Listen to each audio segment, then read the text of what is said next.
We have a lot of problems in the world, but we can do something about it. These are the problems that we can do, like day-to-day people, right? We can make an impact. That's the beauty of it, in my opinion. My name is Artemis Sadeghi, and I'm manager of the university chapters of Not Just Tourists. And Not Just Tourists is a non-profit organization. So what we do is that we get medical supply donations from these different hospitals, clinics, and then we pack them into suitcases that are also donated to us, and we send them abroad to. It was shocking for me to find out. Basically, we had a person take a suitcase to one of these clinics, and what ended up happening was that the nurses were telling them stories of how they were lacking the most basic medical supplies, surgical gloves.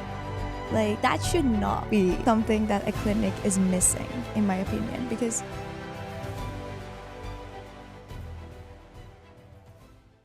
Hi guys, welcome to the Emmy Toronto podcast, and on today's episode I have a special guest with me. Her name is Artemis and she's the lead of the Not Just Tourists chapter of Toronto University.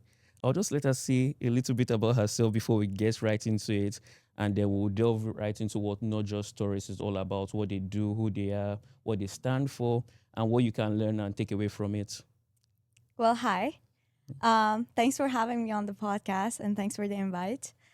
My name is Artemis Sadeghi, and I'm manager of the university chapters of Not Just Tourists, as you mentioned. Yep. And Not Just Tourists is a non-profit organization. We can say right now we're a worldwide organization because we have chapters in other countries other than just Canada now, but we were based in Canada originally. So what we do is that we get medical supply donations from these different hospitals, clinics, and then we pack them into suitcases that are also donated to us, and we send them abroad to clinics around the world who really need these donations and these medical supplies. I imagine you get the supplies from the clinics, but then you have to transport it somewhere else. So how does that happen? So the way it works is that I will explain all the operation so Yeah. you get a full picture of the whole thing. So what we do is that sometimes hospitals, clinics, they come to us and they want to donate medical supplies to our cause. So we receive those donations. We have this thing called packing parties, which is basically That sounds fun. where we all, yes, and it is fun. So we all get together, all the volunteers and the members. And what we do is that we sort these medical supplies based on categories of like what are they for, like wound care or their adhesives, based on that, because we get a lot of mixed medical supply donations. And then after sorting them, we have these suitcases. And then, as you can see, I brought a Yeah. sample. Okay. We have the suitcases, then we pack them into those suitcases, and we try to grab a bit of each category so that whoever is receiving the suitcase can do multiple operations, not just one operation on any patient. And then when they're done, we have volunteers who travel to countries like Cuba, Mexico. We have so many countries at this point. And they ask us if they can take a suitcase as humanitarian help to these countries and donate it to these clinics that need it. So it's all, no finances are involved. We're Yeah. non-religious, non-political, and this is all out of love. Yeah, so everything is volunteer-based. Yeah, I really like that. So there are a few follow-up questions I have on that. Yeah. Let me start from the volunteering. So anyone can just sign up at any time. Yes, you do not need a medical background. We have people from all kinds of so a lot of our members, the older ones, they have day jobs and they're in very different fields like finance. Some of them are nurses. We have nurses because they help us understand some of the supplies because we don't have all the knowledge. But you don't need any kind of specific medical or healthcare background to join. And that's what's really nice about it. It's a great opportunity to also network and get to know people from different fields. Yeah, so if you're new to Canada, you're trying to meet people. I mean, what I better mean, way to do it than helping other people also in the process? So that was the first follow up question I had. So that's volunteering. Then for the donations, you mentioned that it's mainly received from hospitals. So can individuals, if they know some of these items that go into the suitcase, can they also get some of these items?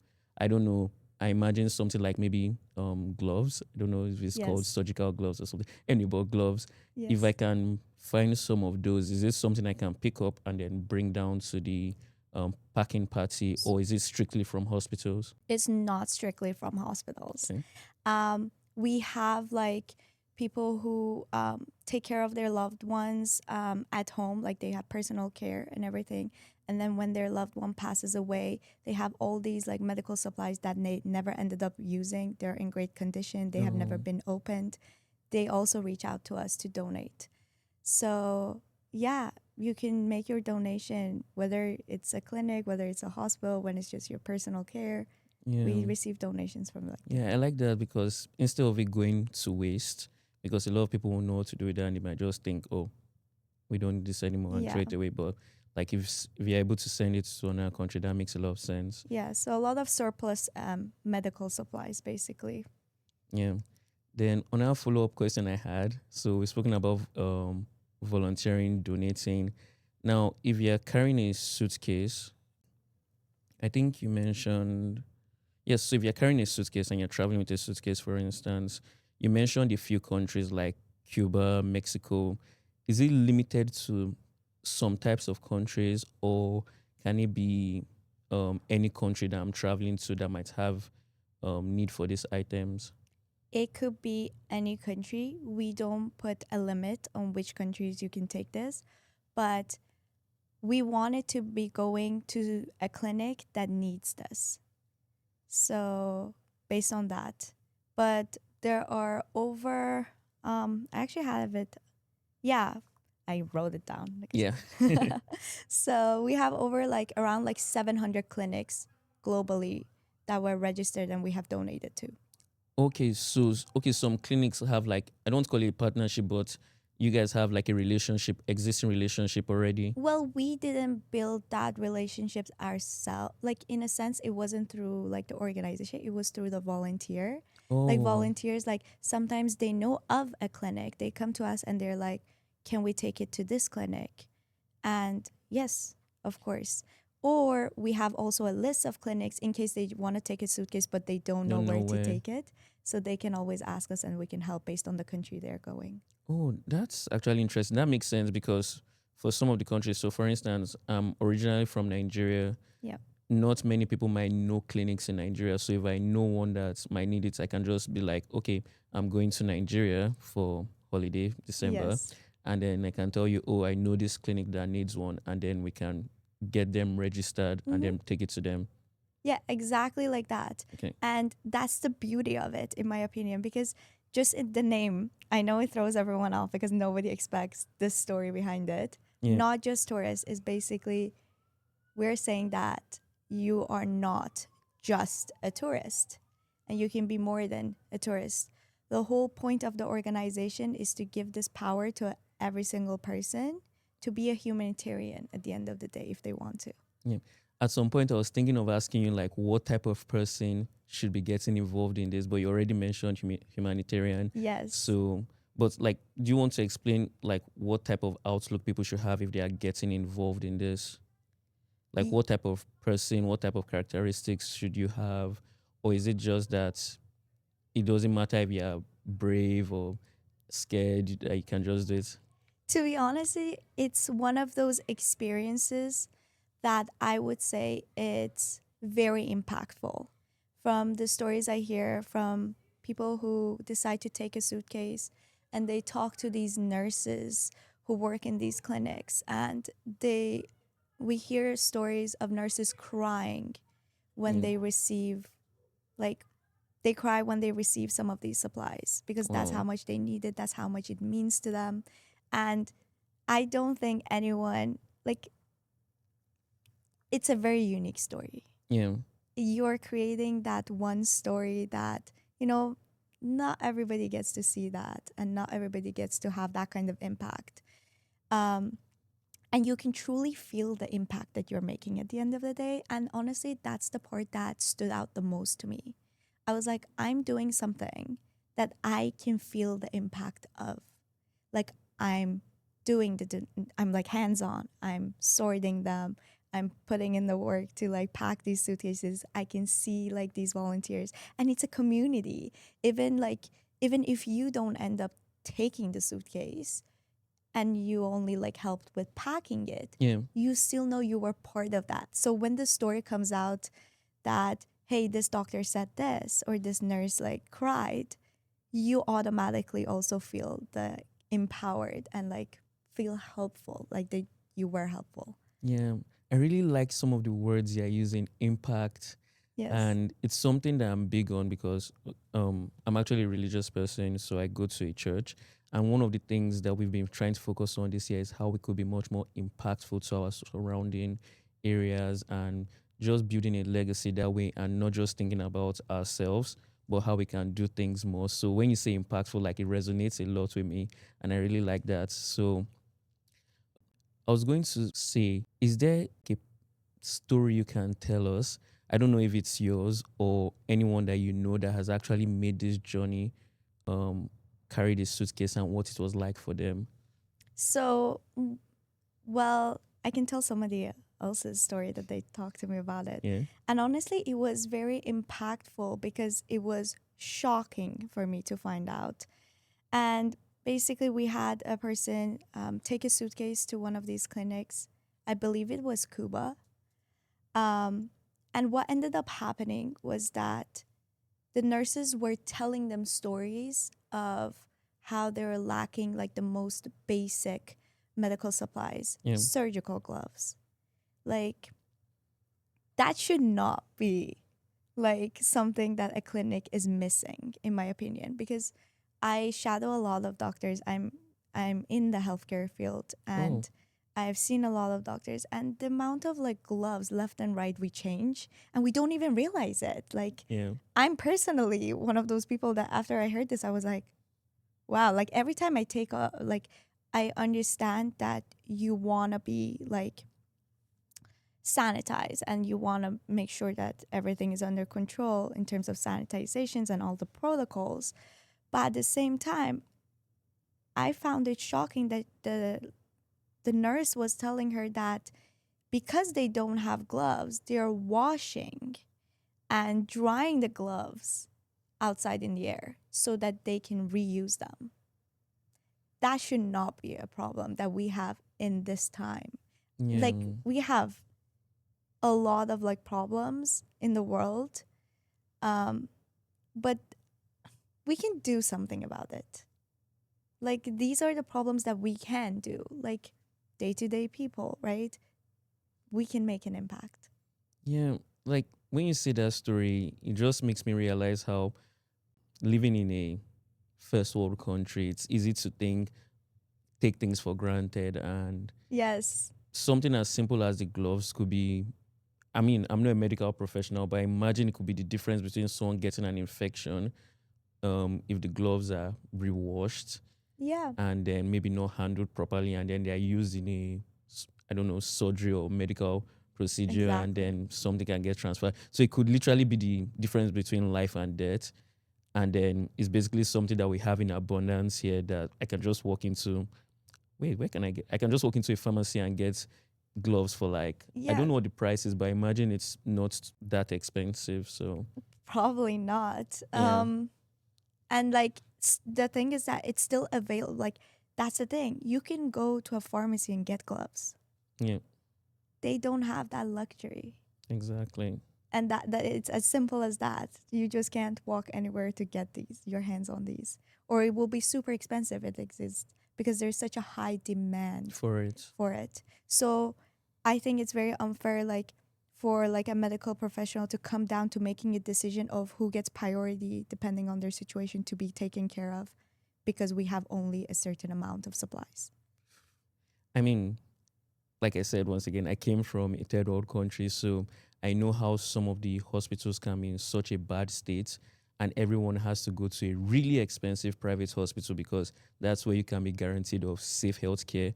But healthcare shouldn't be for just people that can afford it. It should also be for those who are less privileged or can't afford it financially.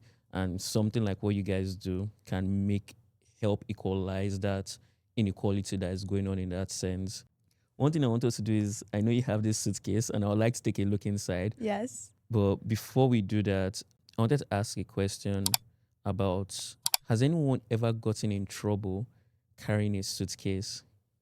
So I don't personally know, maybe before I joined. Yeah. And I joined in high school, but I wasn't really involved with like the travel stories or things like that.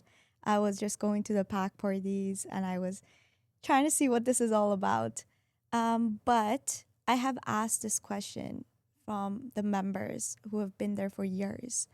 And so basically, the way we operate with this kind of situations is that when you take a suitcase to a country and the authorities give you a hard time with it, we say, give them the suitcase. It's okay.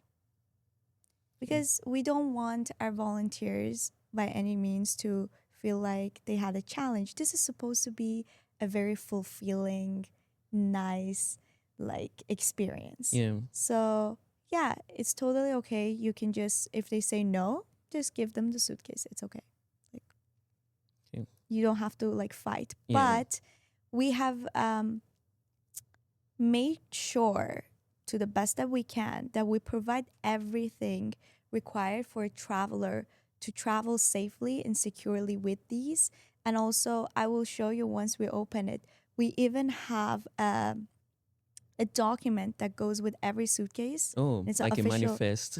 It's an official document. It talks about what it is in that suitcase exactly, like every single thing that's in it, Okay. as well as a short story of not just tourists, as well as the fact that we say this is a humanitarian gift from Canadians to you. Okay. So the authorities can always take a look at that, and it's multiple pages. They can go through it and read it. They can always contact us. Usually, the countries that we take these suitcases to, they're more than happy to take it. Yeah. They need it. So, That sounds good. You mentioned something about, and I'm sure people won't see the suitcase at this point, so I'll try and hurry up. But you mentioned something about high school and joining high school. Now you're the manager for the university chapter. Yeah. So I was like, that sounds, there's a bit of a story there. Your rise through the, I don't want to say ranks because that sounds somehow, but your rise through not just tourists. What was your story getting into it and getting you to the point where you are right now? So I was in high school and it was very random. I was just browsing opportunities, like volunteer opportunities. And then I came across Not Just Tourists website, and then I contacted them and I found out about the packing parties and that I can join. I was always interested in like healthcare system, and I wanted to have experience that was very hands-on. So I just felt like this was the perfect fit for me. And I joined in. I remember they said come, they gave me a date. The packings happen every Wednesday.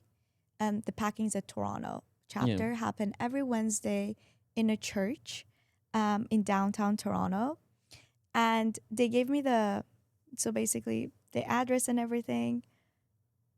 And then one day on a Wednesday after school, I decided to go, and the packing started around like 6:37. And so it was dark, gloomy because it was winter. And I was alone, and like my heart was rushing because I don't know what is gonna like happen or how Yeah. this is gonna be. And I didn't have like any of my friends or anybody who signed up with me so that I can be like, oh, I know someone and I'm going with them. And I ended up going to the church. I opened the church. I was very confused. And then they helped me out and they were like, Not Just Tourists does the packings in the basement Yeah. and we're having the pack. And I went, and it went from gloomy, dark, scary to this very welcoming, warm Wow. environment with so many people. And helping each other, having fun. Honestly, we have breaks during our packs, and we even have a not just tourist parrot. Oh, wow. So he sometimes joins us, and this parrot, oh my god, I love it. So we get to like pet the parrot basically, or like we take snacks and like we talk and chit chat, Yeah. and then we get back to like volunteering, and then again same stuff. So it was all super fun, and I was like, this is so great. I want to do this again and again. So I ended up going to more packs during high school until COVID hit. Uh, And because of COVID, they had to stop operations. And then when they picked up back on the operations, um, because it was also helping during like COVID time, yeah. I couldn't join. And I joined. So then I went to university.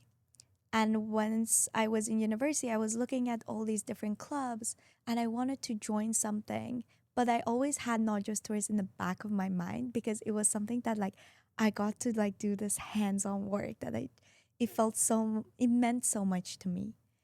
So I did contact not just tourist, and then I explained I was a volunteer with you guys and everything. Can I please have a chapter of not just tourists at University of Toronto? And funny enough, they said we will go talk about this with the members, and they were very hesitant about the student having a chapter, and they were initially very on like the no side. Yeah. And it was so like I was like, I'm perfect for this. Like I really want this. Just the fact that after this many years I'm coming back and I still like have my heart in this. Just give me the chapter. What could go wrong? But so I asked the reason, and because we're students, we have a lot on our plate Yeah. and we're trying to figure everything out, and then we also graduate. So their concern was that we would like every chapter to last. Um, and I gave in my word that I will make sure that even after graduating, like still continue doing this. And I'm so happy that I kind of fought for it because it was very worth it. It helped me personally, but every day I think about the fact that I'm also giving this opportunity to the younger generation because back then we didn't have that. But now, with university students also volunteering, we make a much bigger impact. Our packs are much bigger. We're sending much more Wow. supplies. We're breaking records every single year. And because we are the younger generation, also, we help a lot with raising awareness over this, Yeah. um, which I think it was a great addition and to not just tourists to bring in also younger individuals like from university. So we will love the like we also have a lot of international students, and I definitely see an opportunity here for every international kids when they go back to their country, Yeah. they can take a suitcase with them. So I thought it would be great, and I don't regret it one bit because it has Wow. been amazing. That's absolutely amazing. It's remarkable. That's Well, simply what thank I would you. say. And the fact that you pursued it and you kept on working for it, like it shows where your heart is, and it's something I really respect and I really admire. So thank you for doing what you do, because now I'm getting aware of it and I can't wait to join a packing party. And hopefully, I hope people watching too would like to join one soon. But just to skip the suspense, because I know a lot of people have been waiting for the suitcase, let me see if I can grab this. Over to you. Okay, so you want me to open it or do Okay. you want to open it? Should I open it? I mean, it could be a surprise, Okay. so you can open it. Okay, I so put some extra stuff because this is a sample suitcase. yeah. Our suitcases are from this range to also bigger suitcases we also have. Okay, so it depends on how much the person can carry. That brings me to another question, because I'm wondering, for those who will be carrying suitcases, what happens with the luggage payments on the airline? So it depends on the airline's policy. Some of these airlines, because this is humanitarian help, they allow you to take humanitarian help suitcases for free. Oh, Also, we do have volunteers that they go just with one backpack, and they have this luggage allowance that it's basically going to waste. They can take a carry on, but they're not. So they're like, let me just take the wow. suitcase. Or you can pay I if mean, you you can want. also If you pay, like, want. it could also be your form of contribution also to the efforts. Some people helped pack it up, yeah, carrying it, and then if you have Yeah. extra money lying around, you could also pay for the extra luggage. Okay, Yes. so should I open it standing or should I put it down? Honestly, I would say put it down Okay. because everything is gone. We pack them to like the full, like so. Okay. So I have brought this one, and I also like wanted to show you. So every time someone donates the suitcase, we always encourage them to take a picture at the clinic that they went to with the staff and the suitcase, and like these are all like the stories that we have, and we share them on our socials as well for people to see. So these are like different countries, and we have like so many of Yeah. them. Wow. But yeah,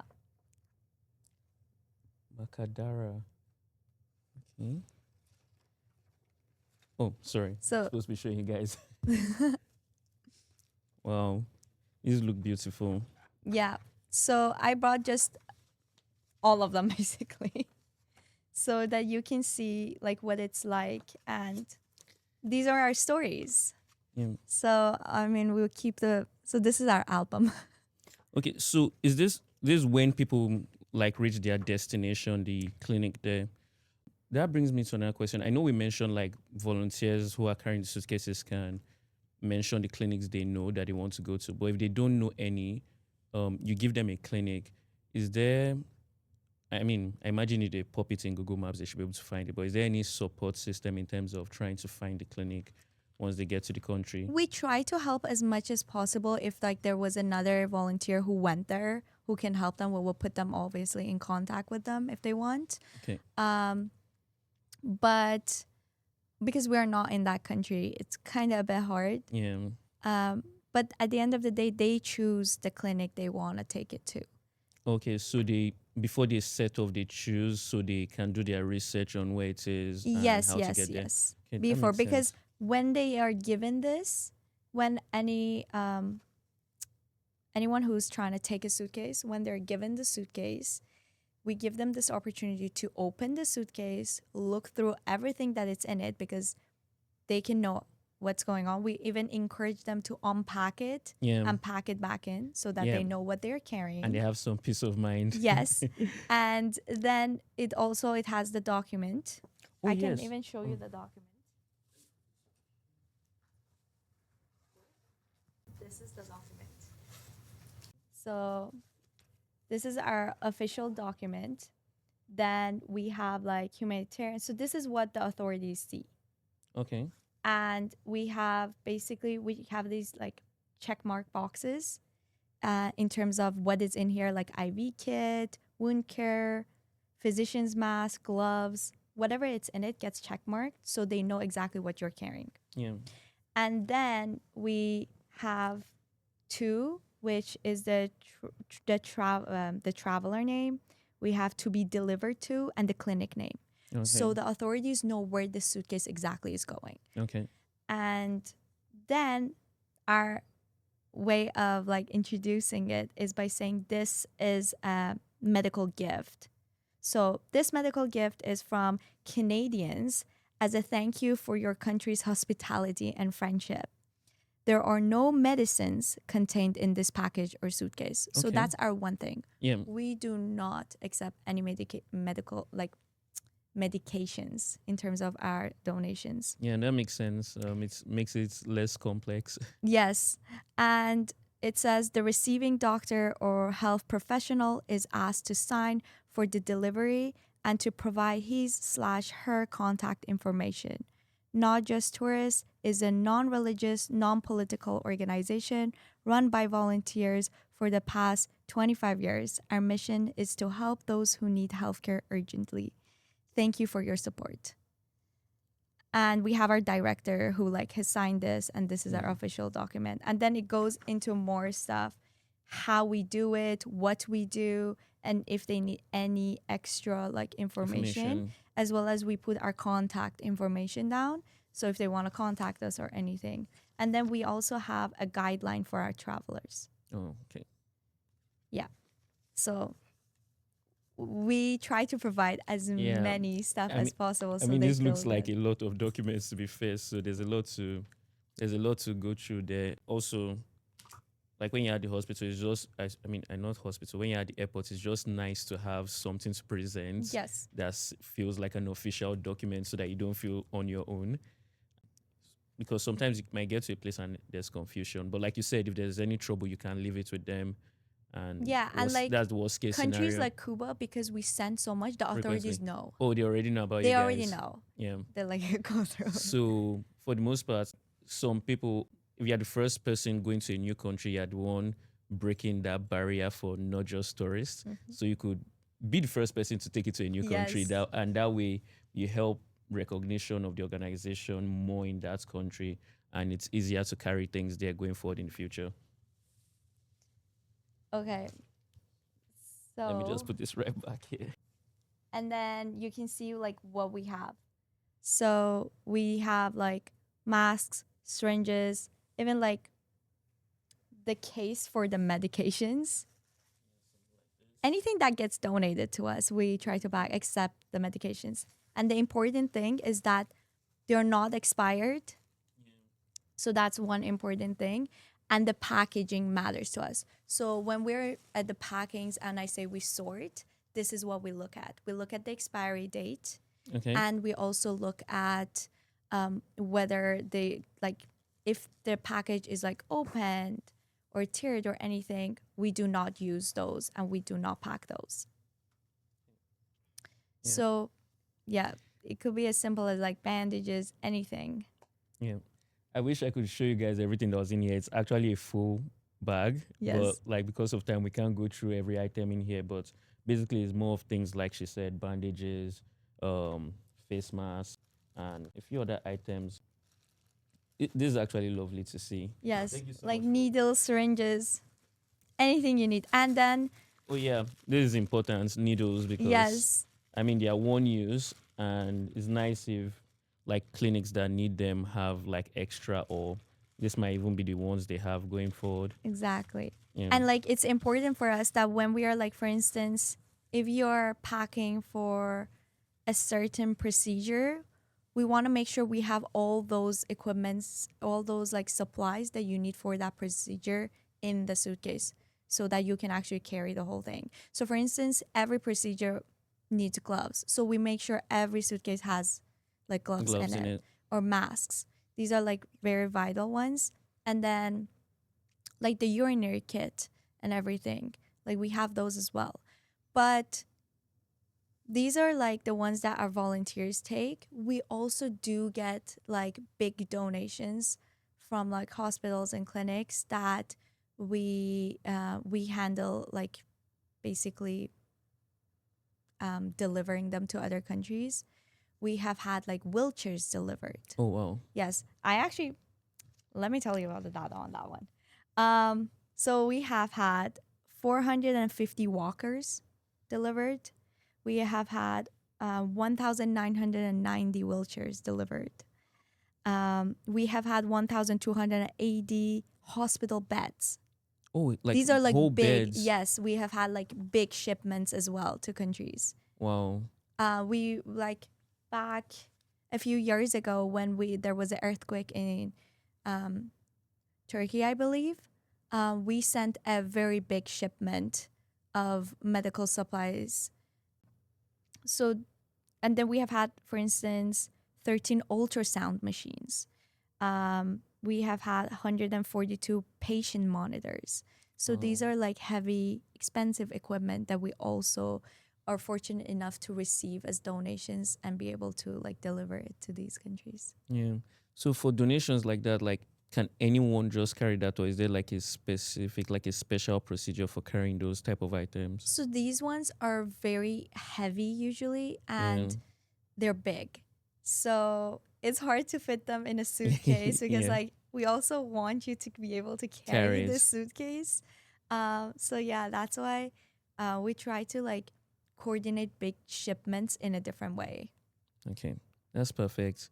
So we're running out of time, and I'll just like people to know where they can reach out to you and get in contact with Not Just Stories if they want to sign up and volunteer, where they can find the dates. So I'll just allow you also drop your social media handle in case if they want to reach out to you personally, and just and also Not Just Stories Instagram page, Twitter, wherever they can find you, the website, so you can just plug all of those in. Okay, well, you can always search up Not Just Tourist website, like it's just Not Just Tourist, Yep. and it comes up. And then we also have an Instagram account for Not Just Tourists, which again is Not Not Just just Tourists. And there's a U of T one as well if you want to reach out to the University of Toronto chapter of Not Just Tourists, which is Not Just Tourists U of T on Instagram. It's not hard to find. Yeah, so just type Not Just Stories and Yeah. you'll see a bunch of things come up. And I'm always available, like my name, Artemis Sadeghi. You can find me on LinkedIn and like shoot me a text message. I'm more than happy to help whoever wants to get involved. And all the packing details, if someone wants to join a pack, is on the website as well. It's on the website. Okay, so guys, I'll put all of those in the details, the description of on YouTube, so that you can have easier access to the sites where you need to go to, and also your LinkedIn profile. I'll probably put it in there just so that in Yeah, case I you- don't know my Instagram handle off the top of my head. Oh yeah, don't worry, I'll add that to the video So- for you. Don't worry about it. So guys, I just want to say a big thank you for joining us on this episode. It's been one of the most important episodes I've done this year. It's something really close to my heart. So I want to encourage everyone. If you're watching, please try and show some support. Donations, packing parties, traveling with a suitcase, anything you can do to help will be much appreciated. If you reach this part of the video, I just want to say, please hit the subscribe button, hit the notification bell, follow us if you're on Instagram, TikTok, any social media platform you use. And basically, that's how you can show support for this channel. I really appreciate every like, every comment. We see it and it encourages us to keep on going. Thank you and see you next time. Bye-bye. Bye.